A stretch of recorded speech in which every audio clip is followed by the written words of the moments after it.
Hi, and welcome to the first episode of Making Time with me, Candy Meredith. First episode. Super excited. Okay, so what we're going to do today is we're going to do something that I am very good at, and that is baking. I'm an excellent cake baker, if I can toot my own horn. And so I'm here to teach you how to make one of Louisiana's sweetest, most loved, and tasty confections. Not the praline, not the beignet, but let me just tell you, we down here are obsessed with the Ooey Gooey Cake, or as some people call it in other parts of the country, chest cake. We like ooey gooey down here. Sounds very yummy. So let's get started. First, I'm going to go over everything that you need to make the best cake ever. Okay. And by the way, I say okay a lot. Okay, back to it. What I like to do is I like to have all of my ingredients on the table, separated, laid out. I'm a very organized cook. I don't like to have to look for anything. I don't like to have to go to the store for anything. Once I start baking, I need everything right there for me to just get into it and get it done. So what you're going to need first is you're going to need 1 box of butter yellow cake. The most delicious cake ever. And let me tell you, I never heard of this cake, butter yellow, until about a year ago when my mom kept talking about this ooey gooey cake, this ooey gooey cake, this ooey gooey cake, and it's made with butter yellow cake. And I'm like, what is butter yellow cake? Well, this is butter yellow cake. It's just a regular cake mix that actually has a lot of butter already made into the fill. That noise you just heard was my oven.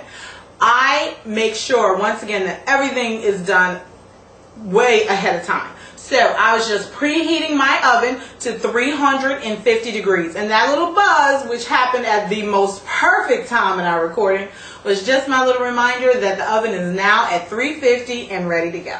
So we have our butter yellow cake. I've already put inside the cake mix 1 egg. As you can see, it's right here. We need 1 egg in there. Okay? I also have, normally you would put 1 cup of whatever you're going to use in your filling. I'm making a pecan ooey gooey right now. So I have 1 cup of pecans. My idea of 1 cup of pecans, which is really 2 cups of pecans, because we love pecans in our food.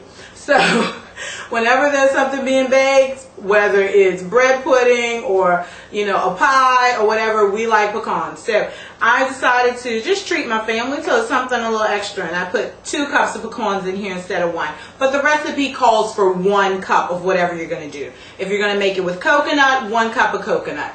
Chocolate chips, 1 cup of chocolate chips. If you're making with pecans, 1 cup of pecans. But like I said, you can put these in to taste. For us, the taste is 2 cups. So I have my 2 cups of pecans ready to go. I have my 1 melted butter all ready to go. This is all I'm going to need for the actual cake filling. Now, when it comes to the cake frosting, which is a little bit sweet, if you will. I like sweet. Again, my name is Candy, so I like sweet. What you want to do is you want to get yourself 1 box, or if you buy it in the bag, it comes usually in a 2-pound bag of confection sugar. And that's just white powdered sugar. We call it confection sugar. But you're going to need 1 box of this or 1 pound of this. You're also going to need another stick of melted butter. And this is for the frosting, okay? This doesn't go inside the cake. This is 1 already melted, I like to have everything softened and ready to go, pack of cream cheese. So it's just 1 package of cream cheese, which you can get at any store. And also to go inside of my frosting, I put 2 eggs. And so we'll do the frosting a little bit later in this extra bowl that I have here. But first we're going to get started on making our cake. And there's one thing on this table that I haven't mentioned just yet, and that is a little extract. Now I'm not going to tell you which kind of extract it is, but I think if you're looking at it, you probably got an idea. I like to put inside my cake about a teaspoon or teaspoon and a half of extract. Once I put that extract in, I go ahead and put all the other ingredients in here. So here goes my butter. I'm just gonna put that in there for you so you can get an idea of how that works. And then I have my pecans. Gonna put all of those in there. Put that to the side because that's done. If anything's done when I'm cooking, I put it to the side. I don't want it in my way. And then all you have to do here is just mix everything up. Some people like to use their hands. I don't like to use my hands. I mean, you know, it's okay. I just would prefer not to. So I'm going to go ahead and mix everything up. And as you can see, it's starting to get the kind of consistency that would happen if you were making a bowl of dough. Because we don't have any milk in here, anything like that. It's just the cake mix and whatever you want to put in here. In our case, it's pecans.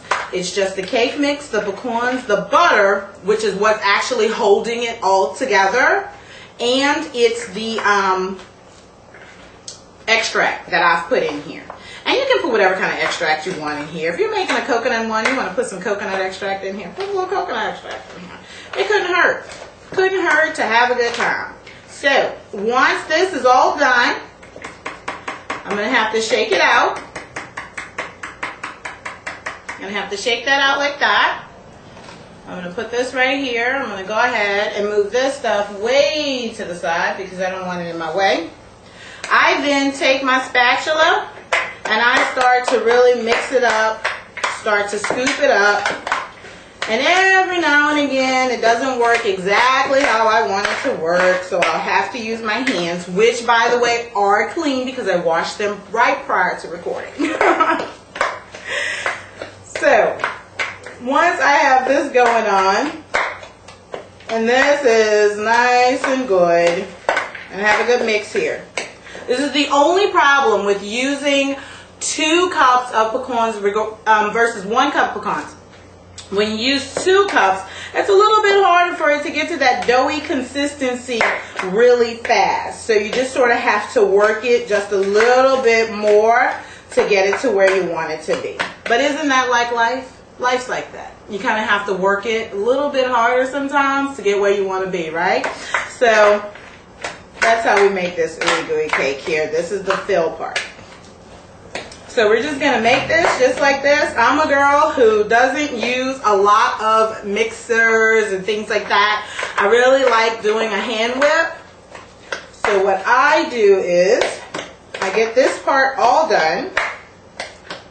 Once this part is all done, I take out this people is a 9 by 13 by 2. This one is about 2.5 inch deep pan. It's rectangular, and all you have to do is you take your cake. Once it looks like this, if you can see that, once your cake looks like this right here, it's all mixed up, all nice. You take it, you're going to just pour it right in here. You're going to pour it right in there. You're not going to grease the bottom of the pan or anything like that. I'm going to take this.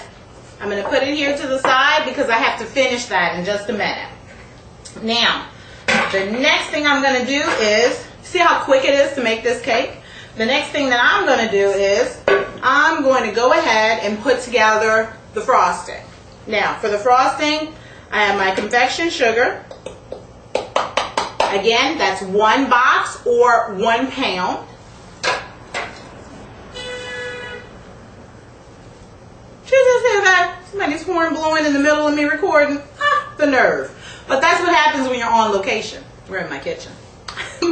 So I'm going to go ahead and put my 1 stick of melted butter right in there. I like butter. I once heard Paula Deen say everything's better with butter. And I said, you know what, Paula Deen, you may be right about that. This is my 1 package of softened. Oops. I got that everywhere. That's the confection sugar went flying. That is as I put in my 1 package of cream cheese already softened. And here are my 2 eggs. I'm just going to go ahead and drop those right in there. Going to put all of this stuff to the side. Now, I'm a little bit of a cheat. I also like to put a little extract, just a little bit. Teaspoon, teeny tiniest of teaspoons in my frosting. Just a little, something that I like. I go ahead and I do a pre-mix, a really soft mix to try and get the ingredients to blend in advance. Because when you start using the whipper, if you use a whip, even if you're using the whip that's on your mixer, what's going to happen is without some type of guard on the side of your mixing bowl, sugar is going to fly everywhere. And I do mean everywhere. So I do pre-mix. I mix everything together just like so. Just like so. Once I see that most of it is already mixed, I'll go ahead and take my whip out, which, and my other whip here, backup whip. I'll go ahead and take that out. I don't like to leave any ingredients behind. When I say I don't like to leave any ingredients behind, I mean any ingredients. I don't like to leave anything behind. So I will go ahead and clean that off there. And I'm just going to bring you in a little bit closer. Oh, you like that, don't you? So that you can actually see what's happening here as I'm whipping. So I'm going to stand up. You're probably going to miss my head here, but I want you to really get a good look of me whipping this here. So as you can see,